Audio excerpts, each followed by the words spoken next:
Akbar, Allahu Akbar, Allahu Akbar, Allahu Akbar, Allahu Akbar, Allahu Akbar kabira, walhamdulillahi katsira, wa subhanallahi bukratan wa asila.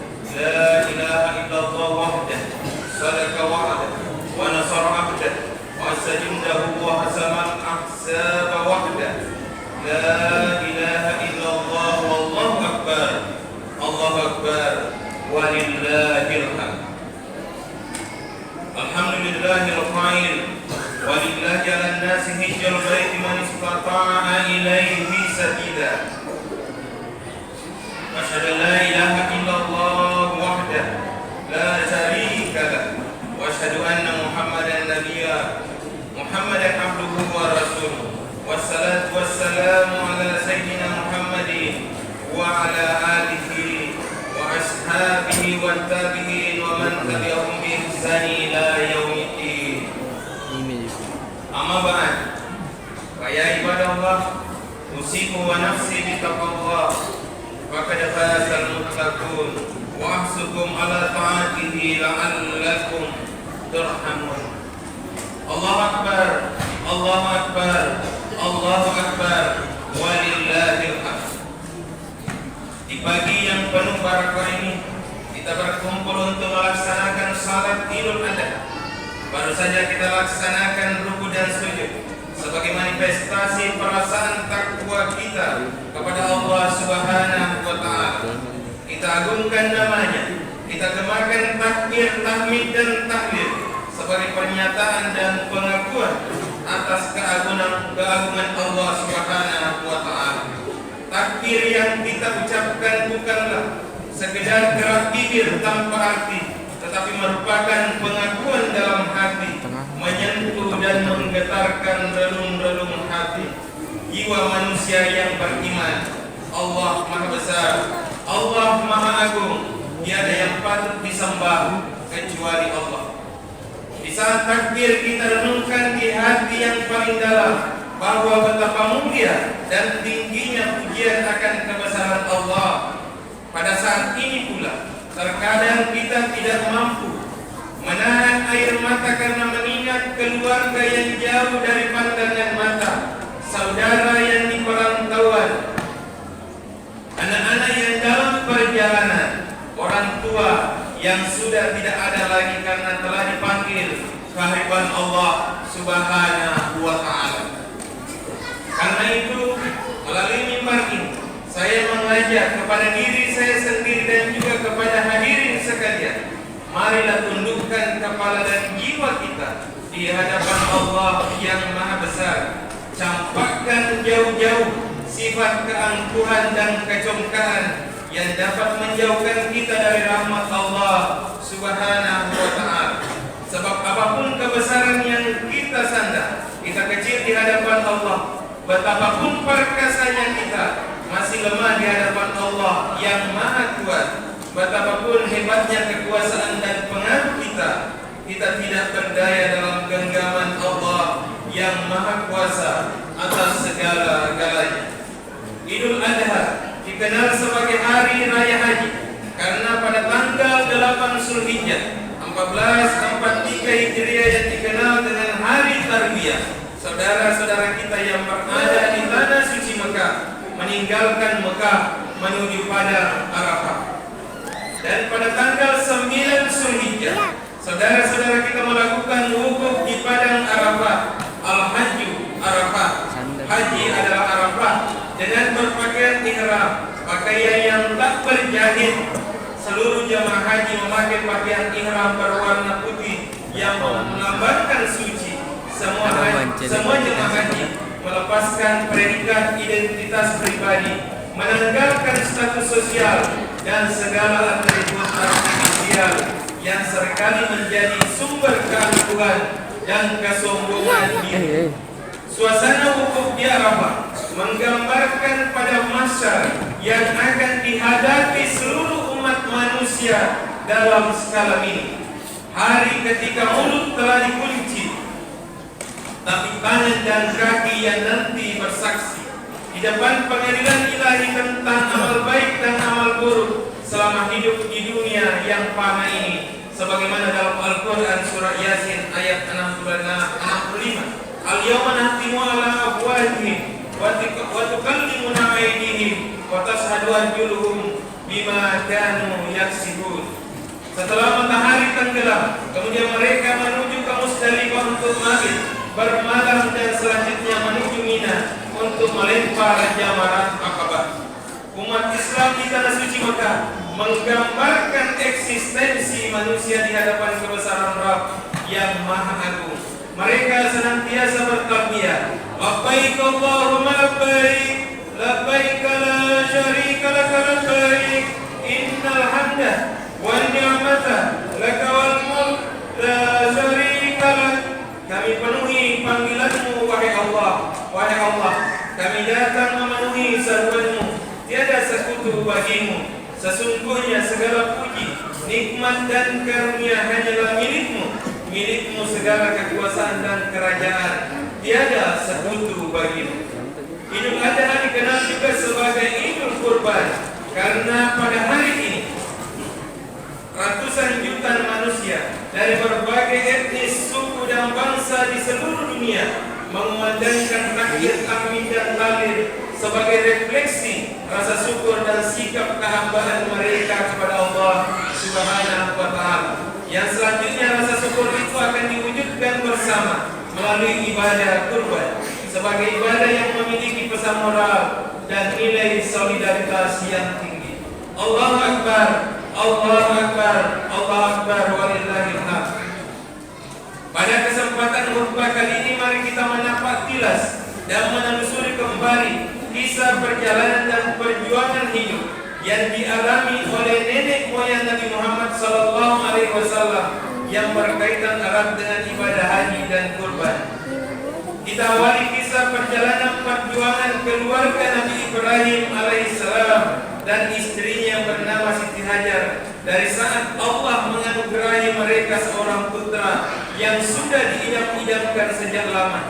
Kelahiran putra yang diberi nama Ismail ini diiringi dengan perintah dan cobaan dari Allah untuk menempatkan Siti Hajar dan Ismail di daerah yang lembah yang tandus dan gersang. Kisah ini diabadikan dalam Al-Quran surah Ibrahim ayat 37.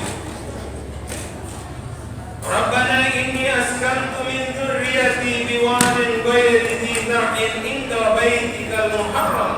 Rabbana liyuqimus salata faj'al af'idatan minan nas tahwi ilaihim wa arzuqhum minat thamarati la'allahum yashkurun. Ya Tuhan kami, sesungguhnya aku telah menempatkan sebahagian keturunanku di lembah yang tidak mempunyai tanam-tanaman di dekat rumah Engkau Baitullah yang dihormati. Ya Tuhan kami, yang demikian itu agar mereka mendirikan salat. Maka jadikanlah hati sebagian manusia cenderung kepada mereka dan beri rezekilah mereka dari buah-buahan. Mudah-mudahan mereka bersyukur. Saat tinggal di lembah itu, suatu hari Siti Hajar kehabisan air minum hingga tidak bisa menyusui Ismail. Ia pun mencari air ke sana kemari sambil berlari-lari kecil antara Bukit Safa dan Bukit Marwah sebanyak 7 kali.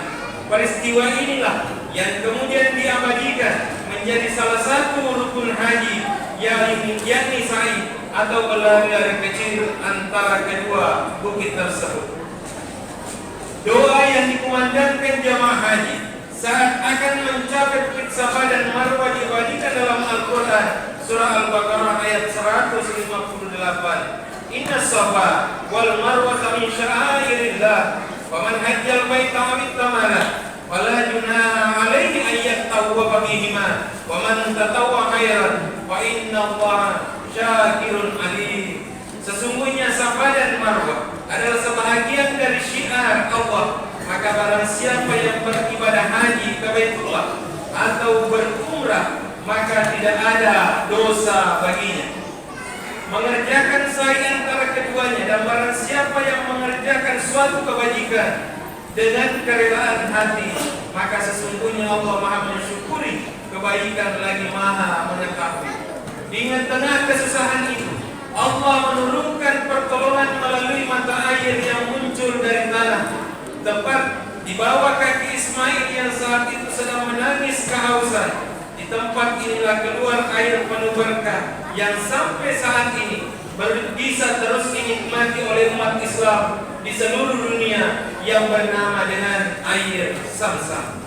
Cobaan keluarga Nabi Ibrahim tidak berhenti sampai di situ. Nabi berjuluk Khalilullah, kekasih Allah. Ini mendapatkan perintah dari Allah melalui mimpi untuk menyembelih putra kesayangannya Ismail. Perintah ini juga menjadi sebuah ujian keimanan dan ketakwaan Nabi Ibrahim kepada Allah, karena sebelumnya ia pernah mengeluarkan janji bahwa kalau Allah menghendaki Ismail untuk dikorbankan, maka ia akan melakukannya perintah itu, pun akhirnya benar-benar datang kepadanya. Allahu Akbar, Allahu Akbar, Allahu Akbar, walillahil hamd. Pada malam tanggal 8 Zulhijjah di Musdalifah, Nabi Ibrahim mendapatkan wahyu melalui mimpinya bahwa Allah memerintahkan kepadanya untuk menyembelih anak yang paling ia sayangi. Nabi Ibrahim merenung panjang, haruskah ia mengikuti perintah Tuhannya untuk melepaskan hal yang paling ia sayangi, hal yang paling ia sukai? Apakah mimpi ini benar dari Allah atau bukan? Nabi Ibrahim sangat sedih dalam perenungan yang panjang itu. Karenanya pada tanggal 8 Zulhijjah yang kita semua disunahkan untuk berpuasa disebut dengan tarbiyah, yang berarti hari merenung. Pada malam tanggal 9 Zulhijjah di Arafah, kembali Nabi Ibrahim bermimpi untuk menyembelih putranya, sehingga kita juga disunahkan puasa yang dikenal dengan puasa Arafah. Dan pada tanggal 10 Zulhijjah di Mina, kembali Nabi Ibrahim mendapat mimpi untuk menyembelih putranya Ismail alaihissalam. Maka yakinlah Nabi Ibrahim alaihissalam atas perintah Allah tersebut. Apa yang dilakukan oleh Nabi Ibrahim terhadap anaknya Ismail alaihissalam dikisahkan Allah dalam Al-Quran surat As-Saffat 102. Walamma balagha ma'ahu sajya qala ya bunayya inni ara fil manam anni asbauka fanzur ma satara qala ya abati al-ma tu'mar satajiduni insyaallah minas sabirin. Maka tak kala anak itu sampai pada umur sanggup berusaha bersama-sama Ibrahim. Ibrahim berkata, "Hai anak, sesungguhnya aku melihat dalam mimpi bahwa aku menyembelihmu. Maka pikirkanlah apa pendapatmu." Ia menjawab, "Hai bapakku, kerjakanlah apa yang diperintahkan Allah kepadamu. Insya Allah kamu akan mendapat itu termasuk orang-orang yang sabar." Allahu Akbar, Allahu Akbar, Allahu Akbar, walillahil hamd. Setelah sampai di suatu tempat dalam keadaan tenang, datang iblis menggoda Ibrahim supaya tidak menyembelih anaknya Ismail. Nabi Ibrahim melempar setan. Setan masih berusaha menggoda Hajar. Setan pun dilempar oleh Hajar. Dan terakhir dia menggoda Ismail, dan Ismail pun melempar setan. Hal inilah yang juga dilakukan oleh jamaah haji dengan melontar jamarah seperti yang dilakukan Nabi Ibrahim dan keluarganya. Sebelum dikorbankan, Ismail berpesan kepada ayahnya Ibrahim dengan 7 pesan. Ambo, riolodena patagere kakasitasioi dari barang aja pura parara. Ambo, riolodena patagere kakasi tapangole rupaku di tanai. Sareng kuam mengiaja taku di pakita mataku nasabari napoleki nasebuwa. Ambo, riolodena patagere kakasi talulung iliman na wajuta barang aja natapasi darat nasabari naita si indoku namase buwana. Ambo, riolodena patagere kakasi tatutulale mataku barang aja uwe tabangkung pagereta. Ambo, narek kota gere kamatu tapasigagi ketenawang kuta para malomo yang matengang wisise. Ambo, Narip kuburan maju tagere kata salini maganti iya ondrongi. Nai nampak tapi bilang indok wajuku para mencaji kanan-kananan rialena. Ambokku tapalatuga kaparilada pangakku dan niasa lepak pakarajaku. Lawan itu aku kasih serikuaman nahalalakan iwai susu si ketina. Kurai minum dan nia patungkana riya riwatku baicuku. Nasabat temaka melokku pala roja-roja siwanina. Naikia tenna elorengi kuang Allah Ta'ala. Nabi Ibrahim menjawab, baiklah anakku, Allah Subhanahu wa Ta'ala akan menolongmu. Setelah Ismail, putra tercinta ditelentangkan di atas sebuah batu dan pisau pun diletakkan di atas lehernya. Ibrahim pun menyembelih dengan menekan pisau itu kuat-kuat, namun tidak mempan, bahkan tergores pun tidak. Pada saat itu Allah Subhanahu wa Ta'ala membuka dinding yang di bumi. Mereka tunduk dan sujud kepada Allah Subhanahu wa Ta'ala. Takjub menyaksikan keduanya. Lihatlah hambaku itu rela dan senang hati menyembelih anaknya sendiri dengan pisau karena semata-mata untuk memperoleh kerelaan.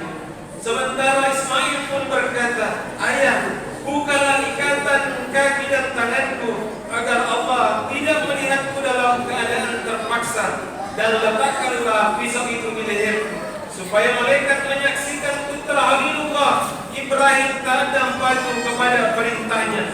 Ibrahim mengabulkannya, lantas membuka ikatan dan menekan pisau itu ke lehernya kuat-kuat. Namun lehernya tidak apa-apa, bahkan bila ditekan pisau itu berbalik, yang tajam berada di bagian atas.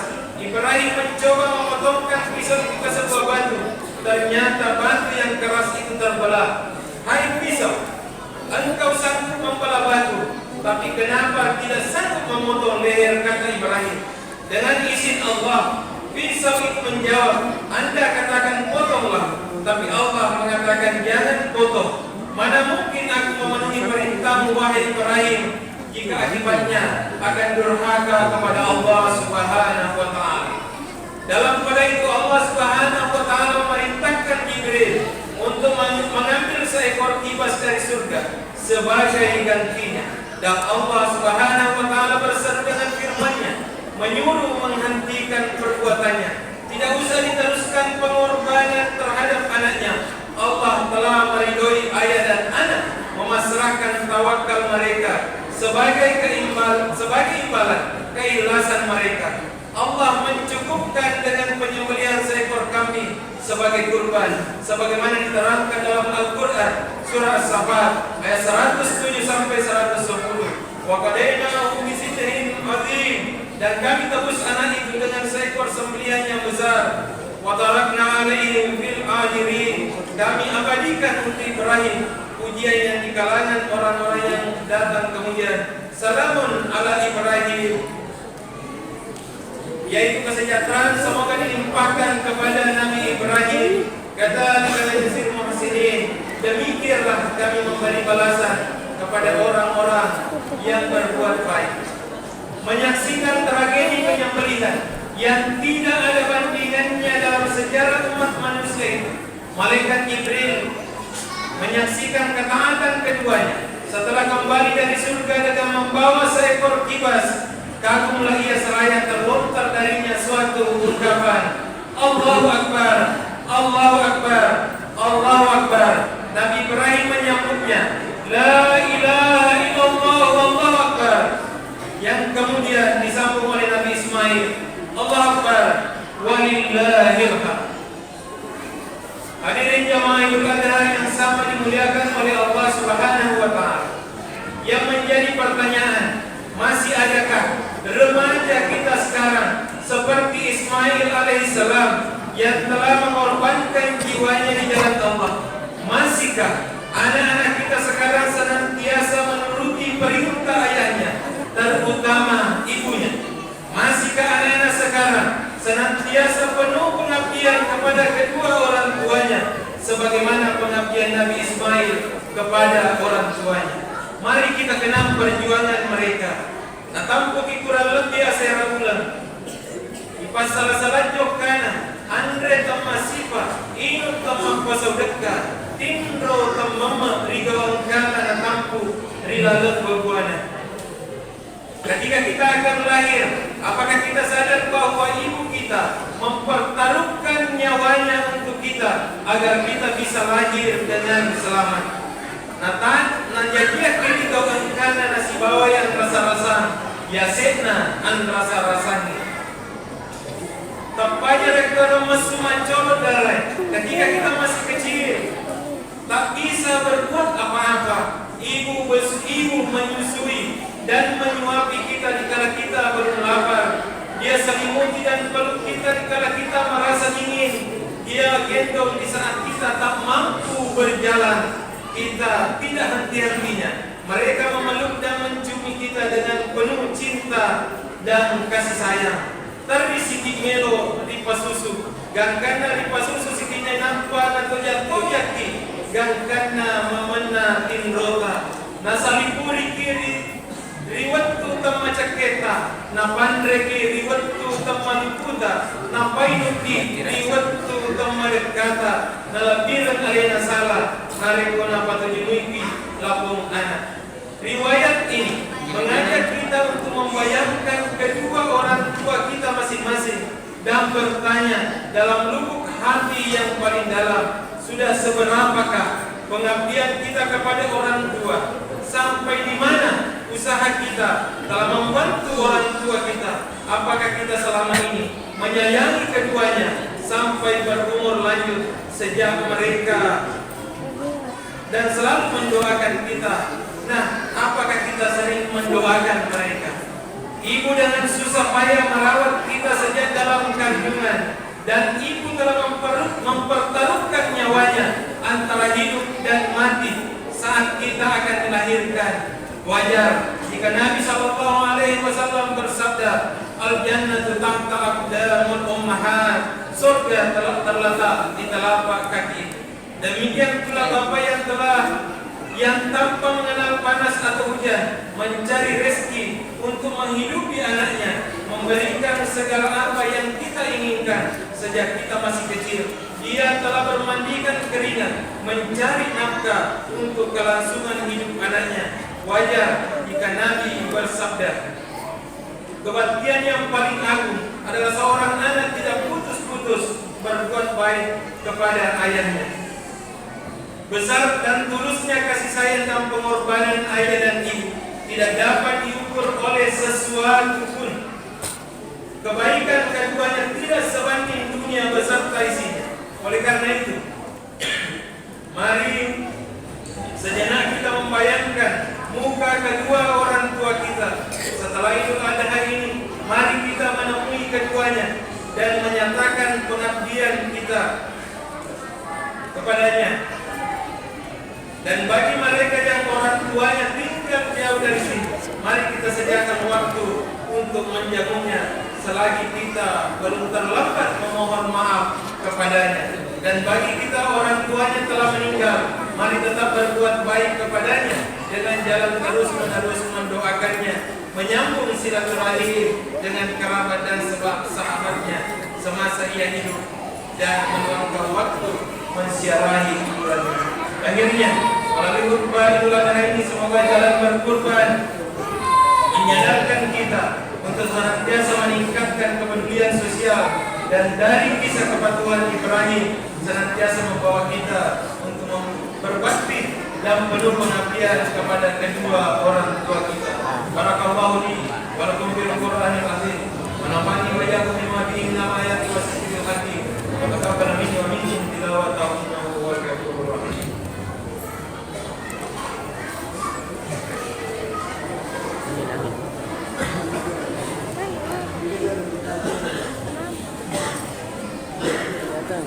Allahu Akbar, Allahu Akbar, Allahu Akbar, Allahu Akbar, Allahu Akbar, Allahu Akbar, Allahu Akbar. Alhamdulillahi ala ihsanihi wa syukru lahu ala taufiqihi wa imtinanihi. Wa asyhadu an la ilaha illallah wahdahu la syarika lahu wa asyhadu لنا سيدنا محمدا عبده ورسوله داعي إلى رضوانه.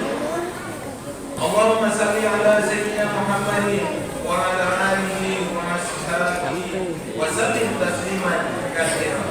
أما بعد فيا أيها الناس اتقوا الله بما أمر وانتهوا عما نهى واعلموا أن الله أمركم بأمر بدأ به بنفسه وثنى بملائكته بقدسه وقال تعالى إن الله وملائكته يصلون على النبي يا أيها الذين آمنوا صلوا عليه وسلموا تسليما. اللهم صل على سيدنا محمد صلى الله عليه وسلم وعلى آل سيدنا محمد وعلى أنبيائك ورسولك وملائكة المقربين وارض اللهم عن الخلفاء الراشدين أبي بكر وعمر وعثمان وعلي وعن بقية الصحابة والتابعين التابعين لهم بإحسان إلى يوم الدين وارض أن معهم برحمتك يا أرحم الراحمين. اللهم اغفر للمؤمنين والمؤمنات والمسلمين والمسلمات الأحياء منهم والأموات. اللهم أعز الإسلام والمسلمين وأذل الشرك والمشركين وانصر عبادك الموحدين وانصر من نصر الدين وانصر من حسد المسلمين ودمر أعداء الدين وأعل كلمتك إلى يوم الدين. اللهم ادفع عنا البلاء والوباء والسلاسل والميهان وسوء الفتنة والميهان ما ظهر منها وما بطن عن بلدنا إنسيا خاصة وسائر البلدان المسلمين عامة يا رب العالمين. ربنا آتنا في الدنيا حسنة وفي الآخرة حسنة وقنا عذاب النار. ربنا ظلمنا أنفسنا وإن لم تغفر لنا وترحمنا لنكونن من الخاسرين. عباد الله إن الله يأمر بالعدل والإحسان وإيتاء ذي القربى وينهى عن الفحشاء والمنكر والبغي يعظكم لعلكم تذكرون ولذكر الله أكبر.